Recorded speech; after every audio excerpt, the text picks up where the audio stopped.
स्वागत है आपका एक्सेल की दूसरी क्लास में। और कंटेंट ऑफ लास्ट क्लास का मतलब है कि पिछली क्लास में हमने क्या सीखा था आपको बता देता हूं।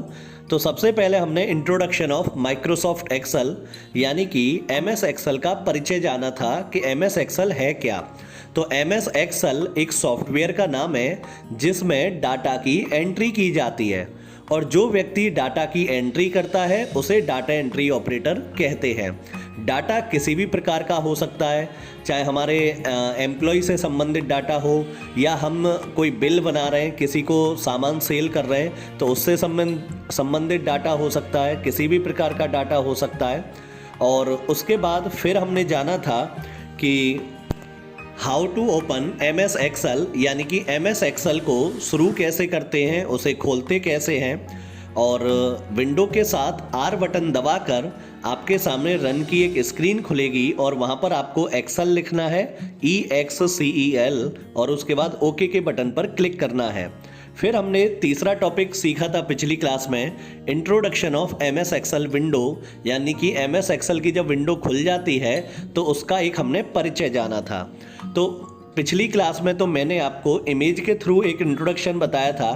अब मैं आपको एम एस एक्सेल का लाइव प्रैक्टिकल करके बताऊंगा कि एम एस एक्सेल को ओपन कैसे करेंगे और उसकी जो विंडो खुलेगी उसका क्या इंट्रोडक्शन है और उसमें हम लोग काम कैसे करते हैं।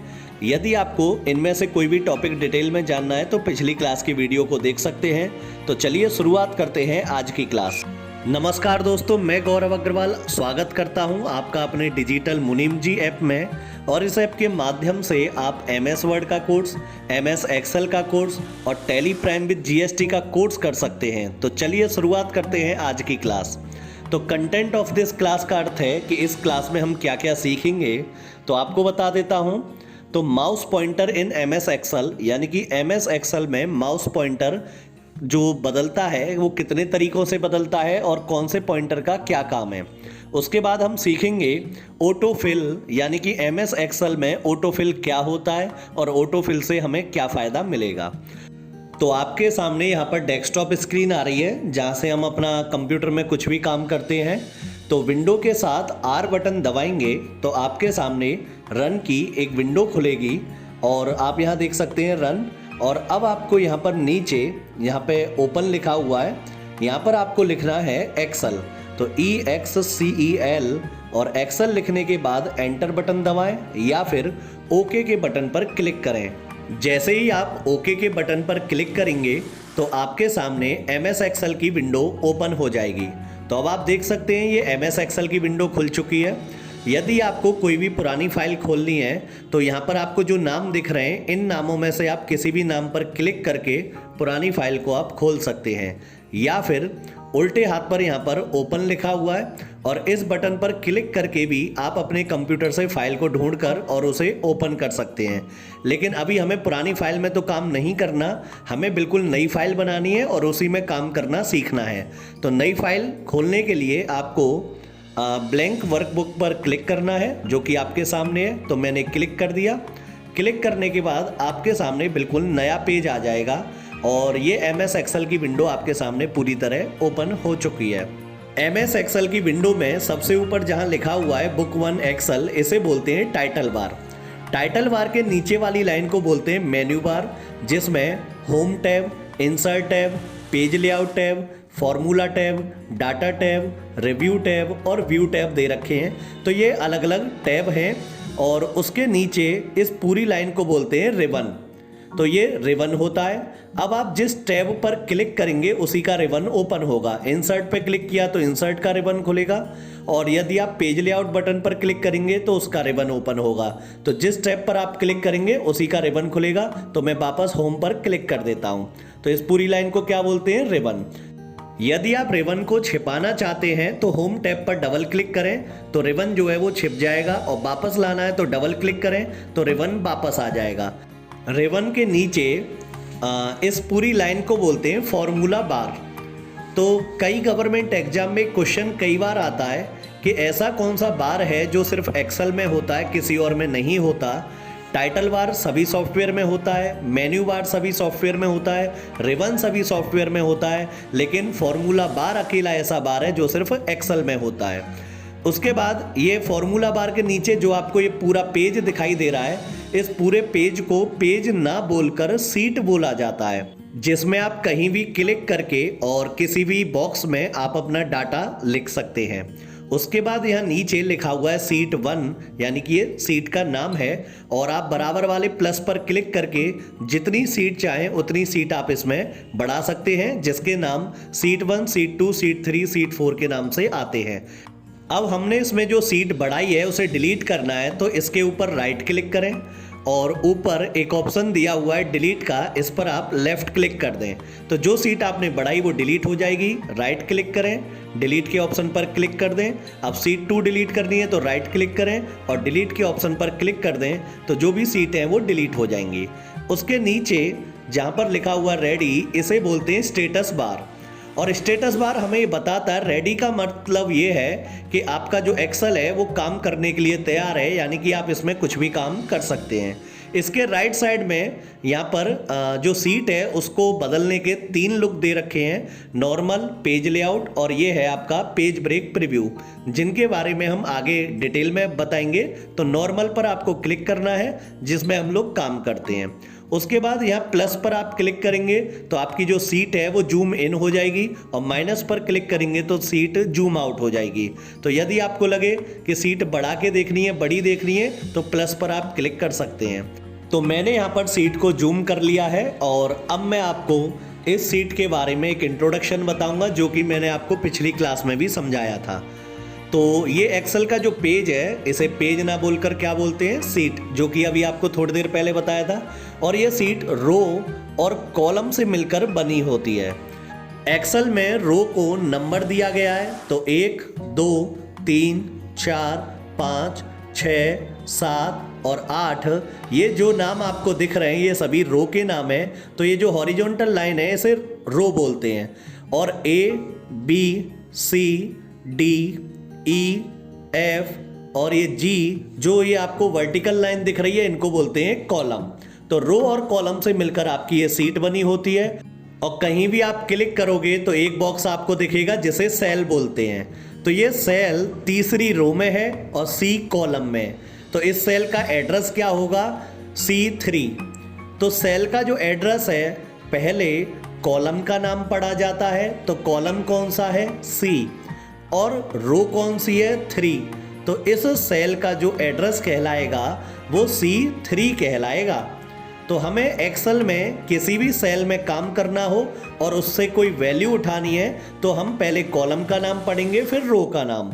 सेल का एड्रेस जानने के लिए मैं आपके सामने कुछ संख्याएं लिख देता हूं। जैसे यहाँ लिखा 100, यहाँ पर मैंने लिख दिया राम, और उसके बाद यहाँ पर मैंने लिख दिया इसमें क्लिक करके 88, और यहाँ पर लिख दिया मैंने 10, और ऊपर क्लिक करके मैंने लिख दिया यहाँ पर 50।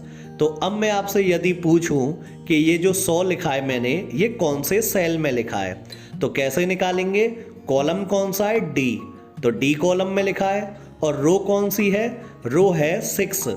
तो इस सेल का जो एड्रेस होगा वो D6 होगा, क्योंकि ये कॉलम है D और रो है 6। अब मैं आपसे पूछूं ये 99 कहाँ लिखा हुआ है, तो क्या बताएंगे आप, बताइए। तो कॉलम कौन सा है, F, और रो कौन सी है, 3। तो इस सेल का जो एड्रेस होगा वो F3 होगा। तो इसी प्रकार आप सेल का एड्रेस निकाल सकते हैं। अब ये 88 कहाँ लिखा हुआ है, ये लिखा हुआ है F8 में। तो इसी प्रकार आप सेल का एड्रेस देख सकते हैं। तो अब ये राम है, ये राम कहाँ लिखा हुआ है, तो राम लिखा हुआ है कॉलम B में, तो ये B कॉलम हो गया, और तीसरी रो में, तो इसका एड्रेस होगा B3। अब ये 50 कहाँ लिखा हुआ है, तो इस 50 वाले सेल का एड्रेस है, कॉलम है A और रो है 1, तो इसका एड्रेस है A1। तो इस प्रकार से आप सेल का एड्रेस सीख गए कि सेल का एड्रेस निकालते कैसे हैं। अब एक्सेल की सीट में यदि मैं कर्सर को नीचे वाली रो में लाना चाहता हूं तो डाउन एरो की दबाऊंगा कीबोर्ड से, और अब आप यहां देख सकते हैं कि कर्सर नीचे की रो में जा रहा है। और यदि मैं अप एरो की दबाऊंगा कीबोर्ड से तो कर्सर को ऊपर की रो में लाऊंगा। और एक सीट में 10,48,576 रो होती हैं, तो कंट्रोल के साथ डाउन एरो की दबाएंगे तो सबसे लास्ट वाली रो में कर्सर पहुंच जाएगा। 10,48,576 और सबसे ऊपर आना है तो कंट्रोल के साथ अप एरो की दबाएंगे तो कर्सर सबसे ऊपर वाली रो में आ जाएगा। इसी प्रकार यदि हम राइट साइड में कॉलम कर्सर को ले जाना चाहते हैं तो राइट एरो की दबाएंगे और अगर लेफ्ट में ले जाना है तो लेफ्ट एरो की दबाएंगे तो कर्सर लेफ्ट साइड में जाएगा। तो एरो की का प्रयोग करके आप कर्सर को लेफ्ट राइट या अप डाउन कर सकते हैं। अब कंट्रोल के साथ राइट एरो की दबाऊंगा तो कर्सर इस सीट के सबसे लास्ट कॉलम में आ जाएगा और इस लास्ट कॉलम का नाम है XFD और आपको बताया था एक सीट में 16,384 कॉलम होते हैं और कंट्रोल के साथ लेफ्ट एरो की दबाने पर कर्सर जो है सबसे पहले कॉलम में आ जाएगा। तो इस प्रकार से आप एरो की मदद से किसी भी सेल में कर्सर को ले जा सकते हैं। तो उसके बाद अब हम सीखेंगे माउस पॉइंटर कैसे काम करता है। तो आपके सामने बड़ा प्लस दिखाई दे रहा है जो मैं माउस से चला रहा हूँ और यदि मैं इस माउस पॉइंटर को ये जो A1 सेल है यहाँ पर कर्सर है इस कोने पे ले जाऊं तो छोटा प्लस दिखाई दे रहा है और यदि मैं माउस पॉइंटर को इसके बॉर्डर पे ले जाऊं कर्सर के बॉर्डर पे तो फोर्थ साइड एरो आपको दिखाई दे रही है। उसके बाद यदि मैं A और B के बीच में जो लाइन बनी हुई है तो माउस पॉइंटर को ले जाऊं तो यहाँ पर माउस पॉइंटर बदल गया। यदि मैं A के ऊपर लाऊं तो नीचे की ओर तीर आ रहा है तो यहाँ पर माउस पॉइंटर बदल गया और यदि मैं यहाँ पर 1 पर लेके आऊँ रो पर तो माउस पॉइंटर यहाँ भी बदल गया और यदि मैं 1 और 2 के बीच में माउस पॉइंटर लाऊंगा तो यहाँ भी माउस पॉइंटर बदल गया। तो MS एक्सेल में माउस पॉइंटर 7 तरीके से बदलता है जिसका यूज हमें आना चाहिए कि कैसे करते हैं। तो ये जो बड़ा प्लस है इसका काम होता है सेल को सेलेक्ट करना। तो जैसे मैं यहाँ पर क्लिक करके और यहाँ पर 6 सेलों को सेलेक्ट कर लेता हूँ तो आप देख सकते हैं यहाँ पर 6 सेल सेलेक्ट हो गए और यदि मैं एक सेल पर क्लिक करूंगा तो मैंने F3 पर क्लिक कर दिया तो एक सेल सेलेक्ट होगा। तो आप जो है क्लिक करके काफ़ी सेल भी सेलेक्ट कर सकते हैं या एक सेल। तो अब मैंने ये 4 सेल सेलेक्ट किए और कीबोर्ड से डिलीट बटन दबा दिया तो इन 4 सेल के अंदर जो डाटा था वो डिलीट हो गया। तो बड़ा प्लस समझ में आ गया आपको। अब मैं A1 पर क्लिक करूंगा तो कर्सर आ जाएगा और माउस पॉइंटर को इसके कोने पे लाऊंगा तो छोटा प्लस आएगा।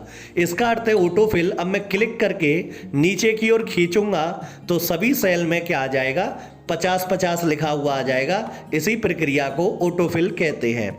ऑटोफिल का अर्थ है अपने आप वैल्यू भरना, ठीक है। और अब मैंने क्या किया इस 90 पर क्लिक कर दिया और अब मैं चाहता हूं कि इसे यहां से उठा के दूसरे सेल में ले जाऊं तो माउस पॉइंटर को आप बॉर्डर पे कहीं भी रखेंगे तो फोर्थ साइड एरो आएगा। अब मैं क्लिक करके ये फोर्थ साइड एरो आ रहा है और मैं यहां पर लाके छोड़ देता हूं तो अब जो वैल्यू है वो हमारी F3 से उठकर और D2 में आ गई है। तो फोर्थ साइड एरो यानी कि इसका भी यूज करना आ गया आपको।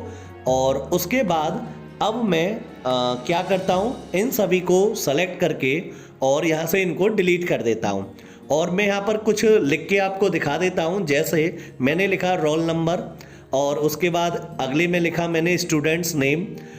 स्टूडेंट्स नेम लिखने के बाद मैंने एंटर दबा दिया। तो अब आप यहाँ देख सकते हैं कि मैंने स्टूडेंट्स नेम लिखा है B1 सेल में। तो ये कॉलम कौन सा है B, लेकिन नेम दिखाई कहाँ दे रहा है C कॉलम में। लिखा है B कॉलम में, दिखाई दे रहा है C कॉलम में। तो अब मैं चाहता हूँ कि ये जो B कॉलम है इसकी चौड़ाई बढ़ाऊँ।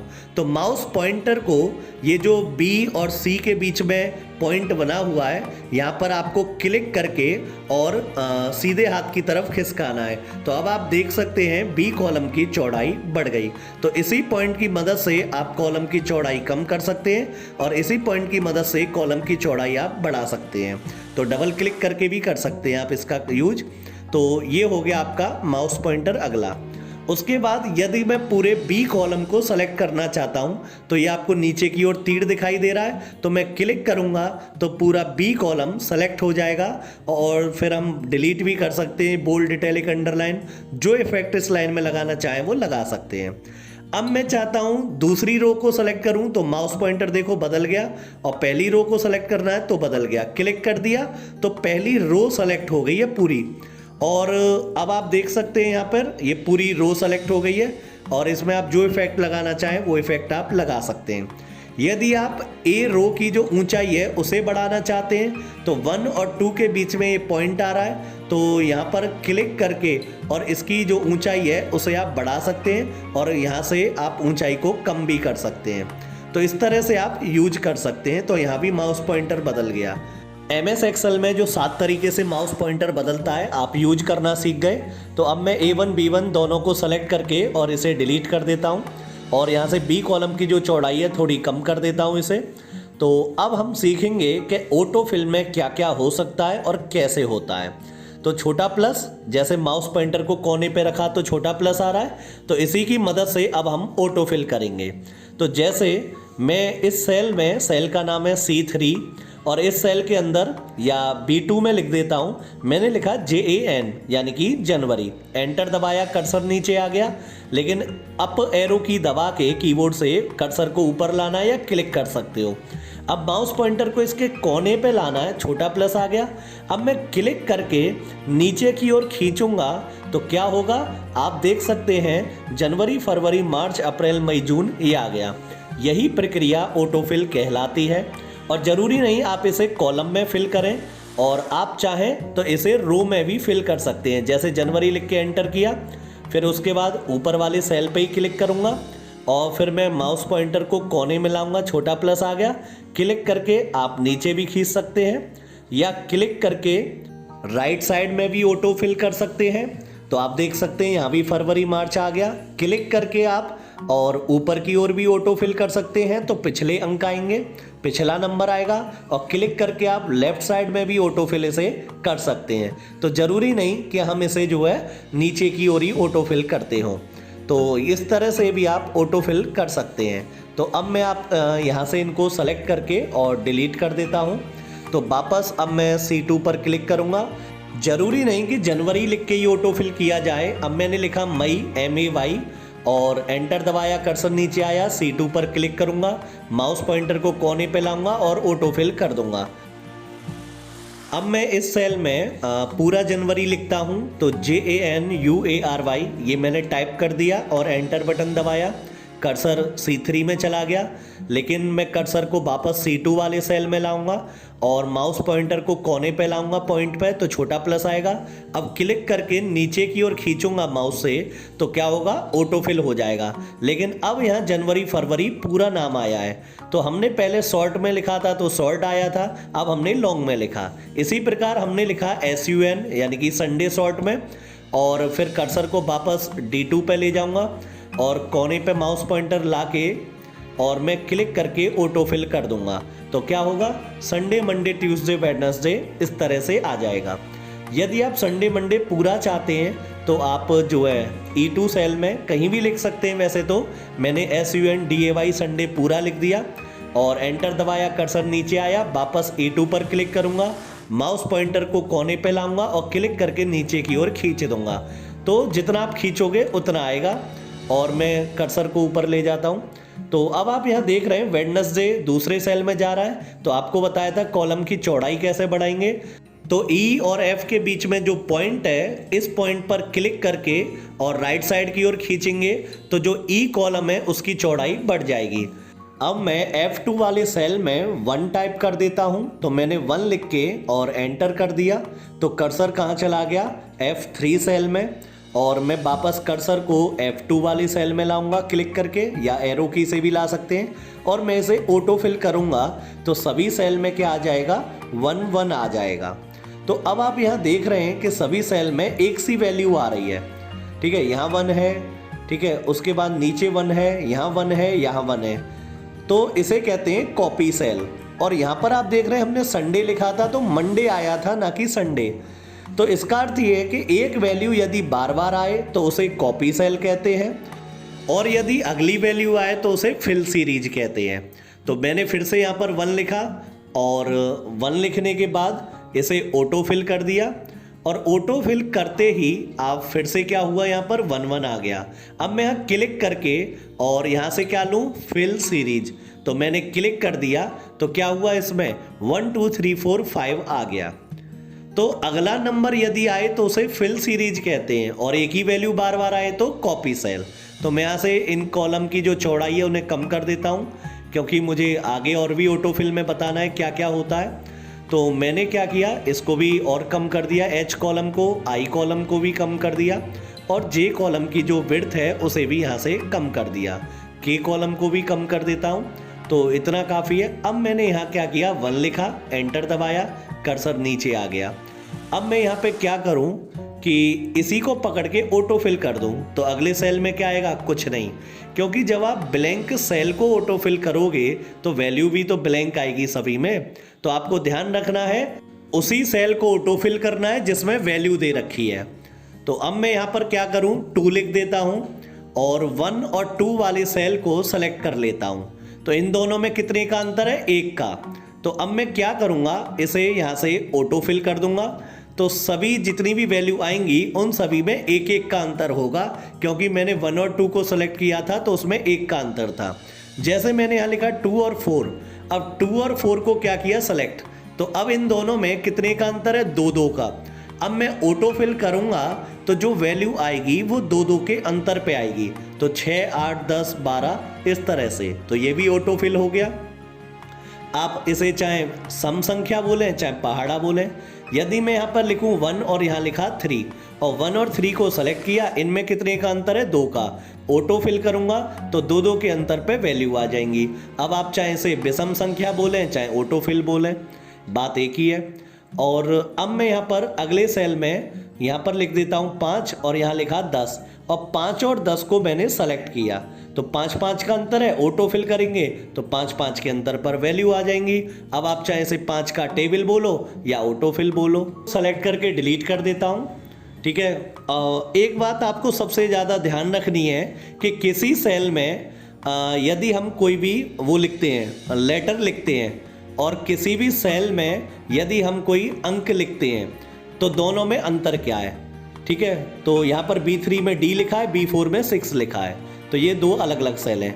तो जब भी हम किसी सेल में कोई लेटर लिखते हैं तो वो हमेशा लेफ्ट साइड में आता है, और किसी में हम लोग अंक लिखते हैं, डिजिट लिखते हैं, तो हमेशा राइट साइड में आता है। क्यों? तो मैं आपको एग्जाम्पल से समझा देता हूँ। मैंने लिखा है 5, 320, 1620, 520 और 800 लिख दिया, ठीक है। अब मैं इन संख्याओं का यदि जोड़ करूंगा तो आप देख रहे हैं इकाई इकाई एक तरफ, ठीक है, दहाई एक तरफ, सैकड़ा एक तरफ, ठीक है, और हजार वाली वैल्यू एक तरफ। इसी वजह से अंक हमेशा राइट साइड में ही आते हैं। अगर आप इन्हें चेंज करना चाहें कर सकते हैं, कोई दिक्कत नहीं है। तो मैंने क्या किया, D2 से लेकर और D6 तक इन सबको सेलेक्ट कर लिया और यहाँ पर होम बटन में ऊपर left alignment, centre alignment, right alignment, तो जैसे बटन पर आप क्लिक करेंगे डाटा भी उस सेल का जितना आपने सेलेक्ट किया है वो लेफ्ट सेंटर राइट हो जाएगा, ठीक है। तो ये था आज आपकी एक्सेल की दूसरी क्लास थी। तो आपको ये क्लास कैसी लगी आप मुझे मैसेज करके जरूर बताएं। तो मिलते हैं नई वीडियो के साथ, तब तक के लिए धन्यवाद। जय हिंद, थैंक यू।